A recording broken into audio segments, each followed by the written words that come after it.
on drugs is a global phenomenon. Of the 11 million people in prison worldwide, 20% of them are behind bars for drug offenses, 83% of them for personal possession. In at least 33 countries, drug-related offenses can mean the death penalty. Yet, people worldwide are still using drugs at skyrocketing rates. The drug trade is a thriving $500 billion industry, and a recent UK study of 14 countries concluded that there was no relationship between a country's toughness of enforcement against drug possession and levels of drug use in that country. The war on drugs is obviously a global failure.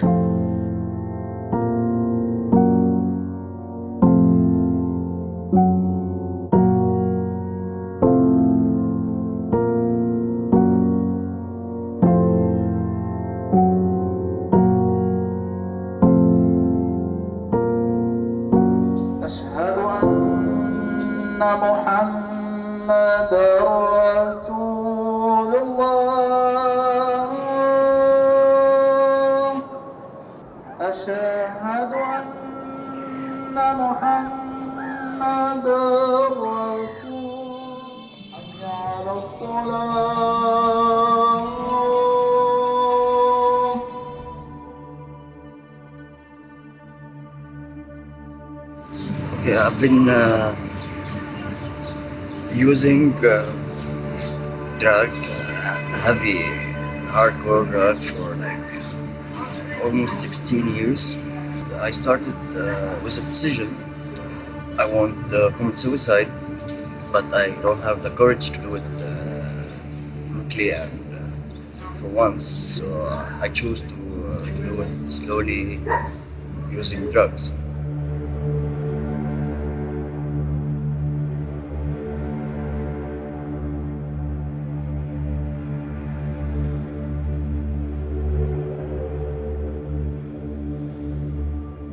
I've been arrested several times for using, but each time I never took a decision to quit. So the first thing I do when I get out is to go back. It's all private. Rehab centers, there's no public one or national one. So, and there's a few of them which is affordable, but most of them it's so expensive. For the high number of the addict people here in Lebanon, it's not enough.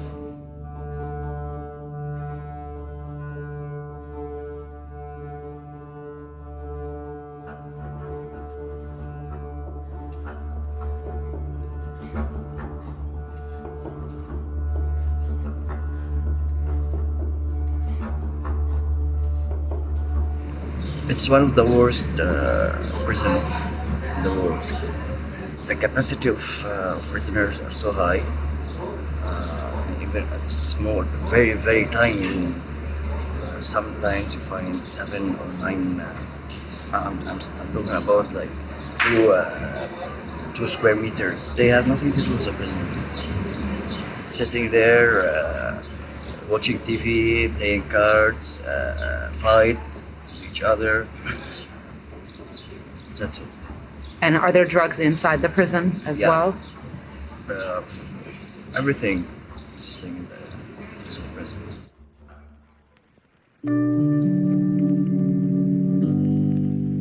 What if Ahmad lived in Portugal? While living on the street, even before using drugs, he would have been targeted as an at-risk group with messaging about getting help, maybe on a billboard advertising services and care. Or one of the harm reduction NGOs funded by the state might have found him and gotten him to a methadone clinic. But let's say he used heroin anyway and was caught using it by the police. He wouldn't be detained. His information would be taken and he'd be given a ticket to appear before one of the country's 18 commissions for the dissuasion of drug abuse. He would go to the commission, which consists of 3 people nominated by the Ministries of Health and Justice: a legal expert, a health professional, and a social worker. There, His reasons for using drugs, his history, his substance abuse issues, family background, work status, all of these things would be discussed. Members might attempt to make him aware of the harmfulness of drug use, including the consequences of further offenses. They'd explain, recommend, and refer him to various treatment options. From there, he might get appointed to a social worker or have to regularly report to the commission or go to group therapy. Or he might be treated in medical centers specializing in drug-related care, like Taipas in Lisbon, which provides consultation, treatment, psychotherapy, and methadone via 3 teams of psychiatrists, psychologists, and social workers. Meanwhile, the commission would report his case in a central register of drug users, which tracks primary reasons for drug use in the country, drugs currently in use, in what proportions, and in what region. This all makes it possible for the government to diagnose the market situation of drugs and users and to adapt prevention methods.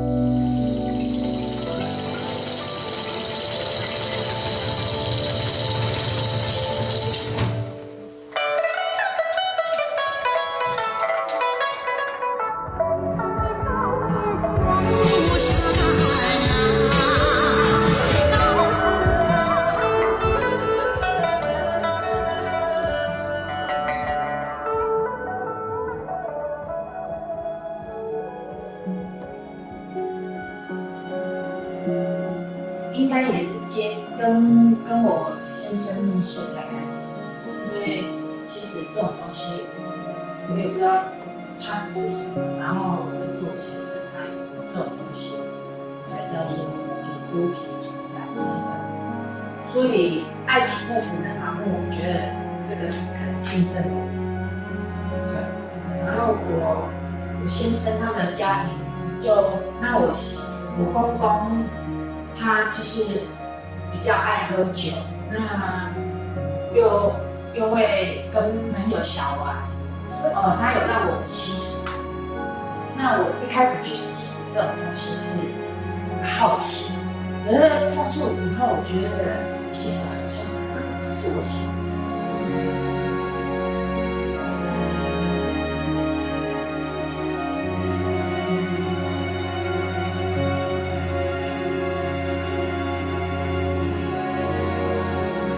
就是我回来算5年多了，那我先生让我1年，他回来4年，可是他前阵子又因为毒品又进去里面的戒又回来，他一直觉得说知道用这种东西不好，可是他说他又控制不住。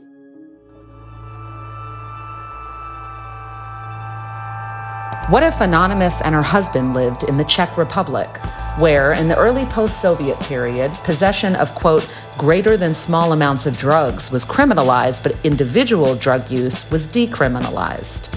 While there, they could have gone to their doctor, who could prescribe buprenorphine to treat opiate dependence, the only treatment modality associated with reducing overdose fatalities.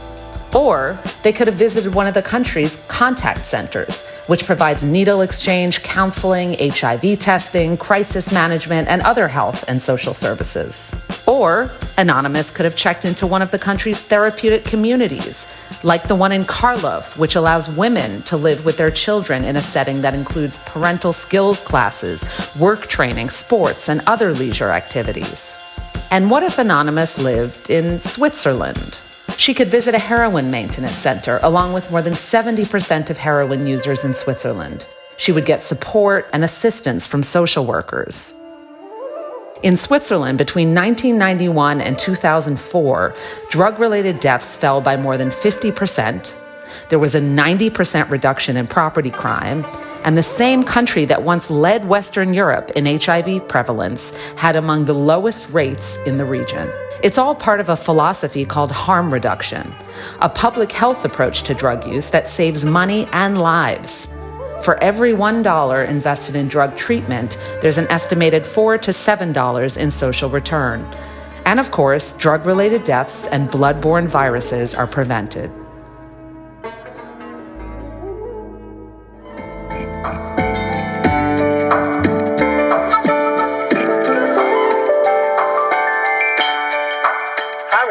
not only applicable to drugs, but to several other activities involving high risk. For example, it's also harm reduction when you drive a car and you fasten your seatbelt, or when you ride a bicycle and you wear a helmet. Similarly, you can provide people who use drugs with sterile needles and syringes to prevent bloodborne infections such as hepatitis C or HIV. This is called needle exchange. Or you can prescribe opioid medications such as methadone or even diacetylmorphine, which is the medical form of heroin, to heroin-dependent people to prevent them from buying dangerous drugs in the black market. This is called opiate substitution treatment, and it is not only effective in improving the health and well-being of patients, but also in reducing crime.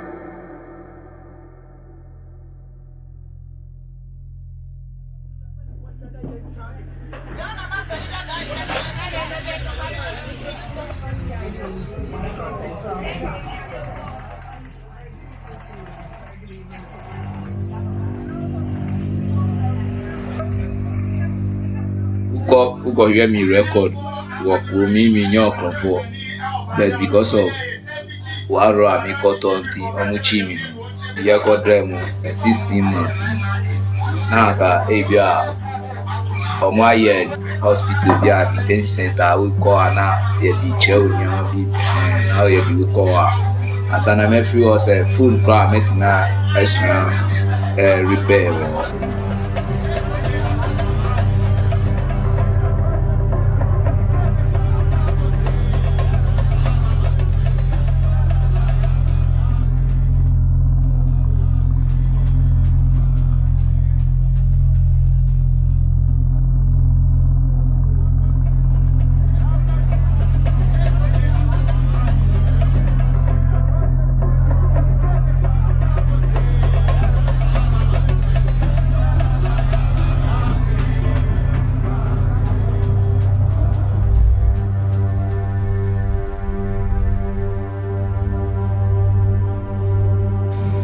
Aí o cara passou lá em casa e falou, pô, Juninho, chegou uma maconha nova lá no morro, pô, a maconha tá boa, vamos lá pegar.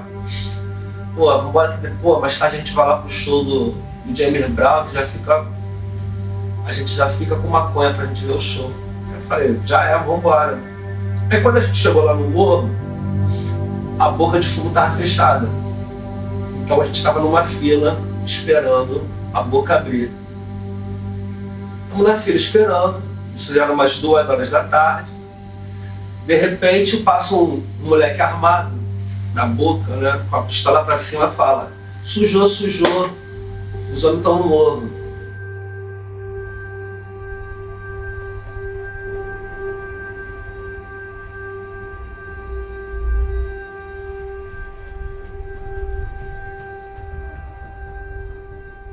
Aí o cara já deu um monte de tiro na nossa direção. Aí eu tomei o primeiro tiro no braço, tomei esse tiro aqui, ó. A bala subiu, bateu nesse osso aqui, desceu para do lado do coração, como você pode ver, ó. Tiveram que abrir para tirar a bala ficou esse aqui no meu coração. Fala pra ela.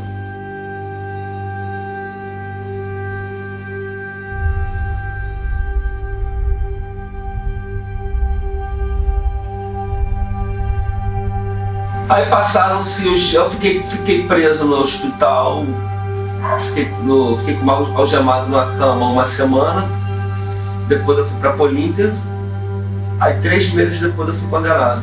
Fui condenado 7 anos no tráfico, eu fui prego nem com a banana, 5 anos na formação de quadrilha, que foram pegos 6 pessoas nessa operação. Fui condenado a 5 anos de formação de quadrilha, não conheci ninguém. E fui condenado a 6 meses por porte de arma, não fui pego nem com a gilete. Fala isso pra ela. Olha, eu esperava ser condenado por causa do racismo institucional que a gente já vive. Eu sempre tive consciência desse racismo institucional que a gente vive. Eu imaginava que eu fosse ser condenado. Agora, pra minha surpresa, foi ter caído tanta cadeia, né? Eu achei que fosse ser pelo menos a metade, achei que fosse ser condenado em 6 anos, 5 anos.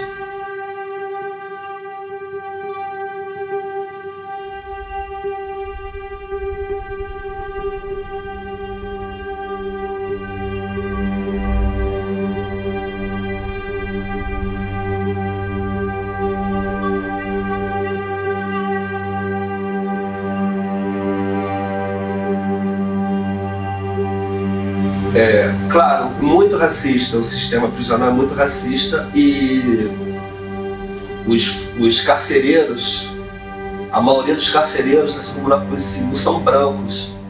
Então muitas vezes eu vi aqueles carcereiros torturavam, porque a gente sabia que torturava, que batia muito nos outros.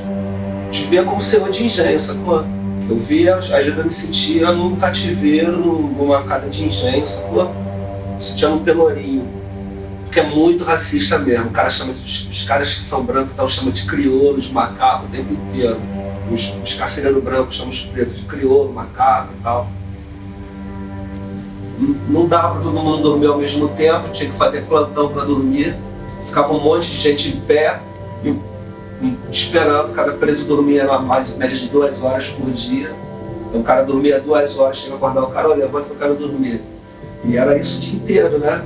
Porque era 60 e tal na cela. E como eu tava... What if Tete and Julio lived in Uruguay, the first country to legalize marijuana in 2013? They could walk into a pharmacy and request marijuana, or join a cannabis club for special grades of cannabis, or grow up to 6 of their own plants. Evidence from Uruguay shows that after legalization, use of marijuana did not increase among adolescents, arrests fell dramatically, taxes derived from the market could be spent on things like education, and job opportunities were created.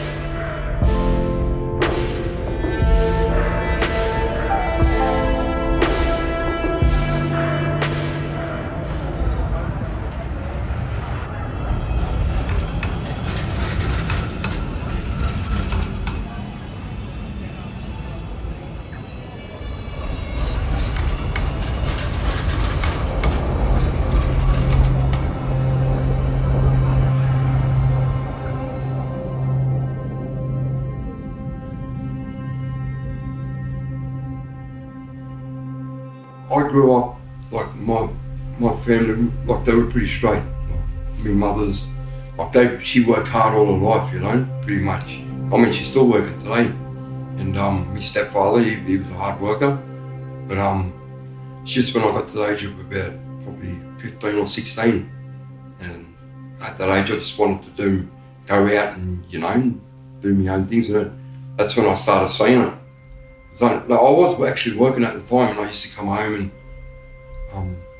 I'd have like some family members, like from my ex's side, they'd be sitting around smoking cones, or that's how it started. I was like, I'm going working hard. And then I'd come back, and then it just started breaking down slowly from there.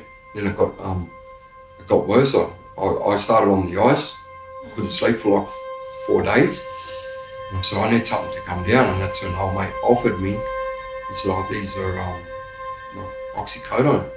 Something. I started on that, yeah. I was on the oxycodone, and I just went downhill from there.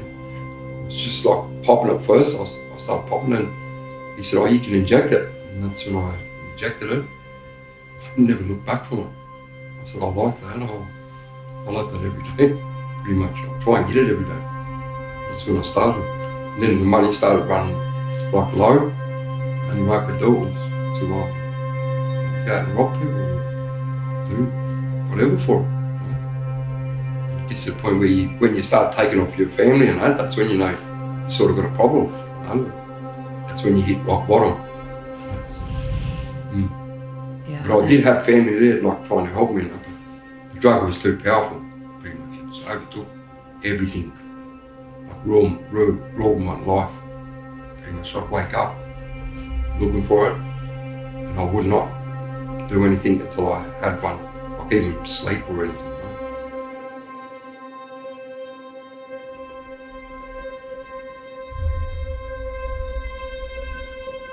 You get back out and you're doing the same thing pretty much.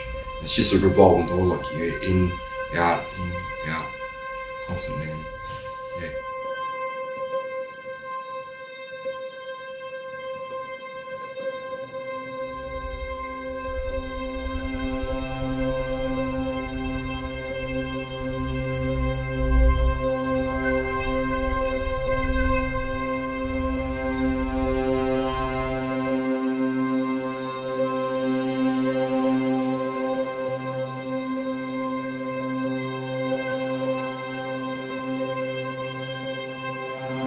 instead of building more prisons, I think they should build more rehabilitation centres, I suppose, and focus on training more people about, and maybe people that have been there themselves and stuff, try and get them into a role, like, so they can try and tell the younger fellas that are starting to do all this stuff, maybe,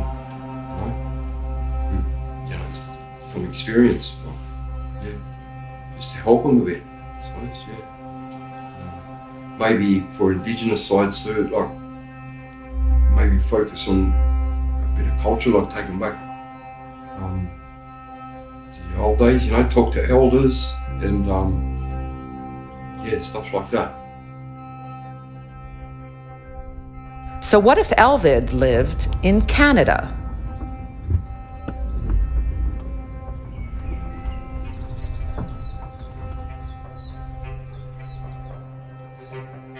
Where did you grow up? What neighborhood? Six Nations.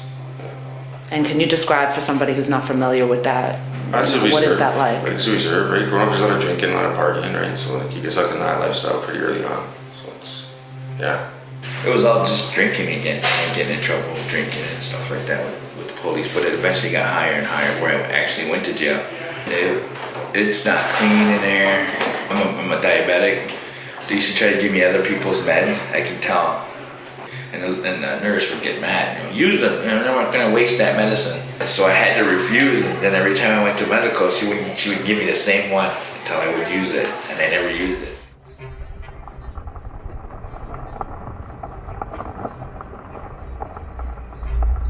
Like if you're incarcerated, there's like hardly any programs or anything like that, right? Like you have to be out to get the programs. So it's like, it's supposed to be corrections, but there's not a correcting going on. I don't think it's right. But there's no treatment in there. We're in jail. This is not it's not Renaissance or Holiday Inn, We make our own booze in there. People that are in there are very intelligent. When you think about it, it's like, then when I sit in there and we talk, I come out knowing more stuff, how to do crazy shit when I get out. They were like, do this, do that. I said, no, I don't want to do that. Why? You're already in jail. What are you gonna do? They can't do any more to you.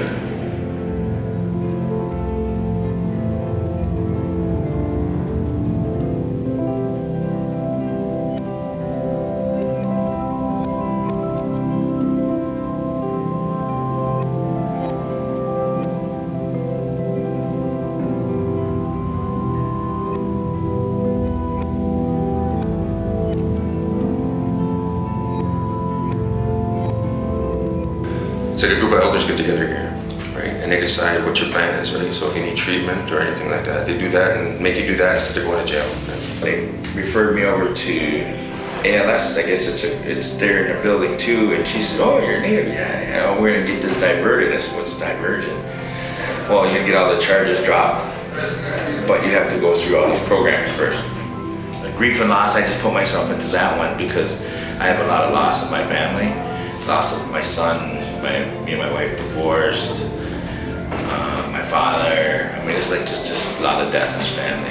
I come here all the time. That's how I know about these programs. Like treatment and grief counseling, that kind of thing, right? So I had to make sure I was going to those, and I had to come back and show the paperwork that I was going to those things and all that kind of stuff, right? So it was very beneficial. A lot better than incarceration, right? At least I was out doing things that I need to do to work on myself, right? Like it helped me out a lot because it was a time in my life when things weren't going so good. So it was like, it really, really helped me. Really did.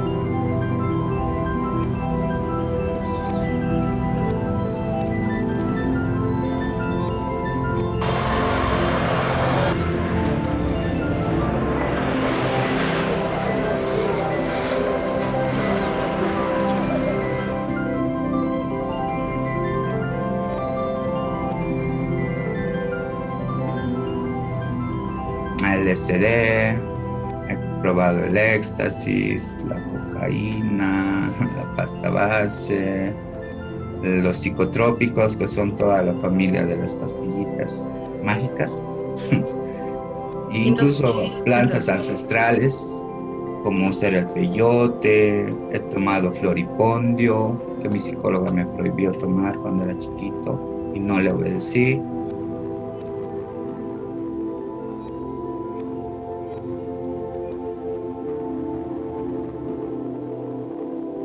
¿Te ofrecieron en algún momento un apoyo, un tratamiento, otras alternativas a la detención? No, nadie no te ofrece. Hay una iglesia, los cristianos quieren ayudar, vienen las hermanitas, las católicas, les dan a veces desayuno, cualquier cosa, porque a veces están un ratito ahí escuchando, aunque sea. Pero en sí, el tratamiento no hay. Lamentablemente yo dentro de la prisión yo nunca he visto un tratamiento, porque simplemente uno no, cuando le da ganas de salir, yo a lo mucho dejaba de consumir una semana o 3 días. Una semana o 3 días, no aguantaba más. En la afuera sí ya he aprendido, he conocido ahora con la organización Acción Andina, la doctora Gloria, estas personas que me están ayudando, de esa manera sí me han ayudado con psicólogos, psiquiatras, todo, y en mi punto de vista para mi persona, yo he mejorado bastante.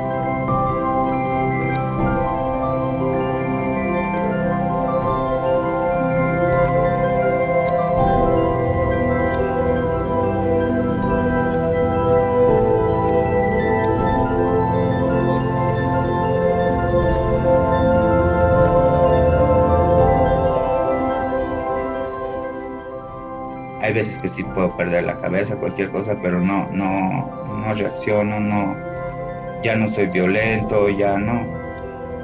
Hasta en mis sueños evito las peleas. Eso quiere decir que la psicología funciona.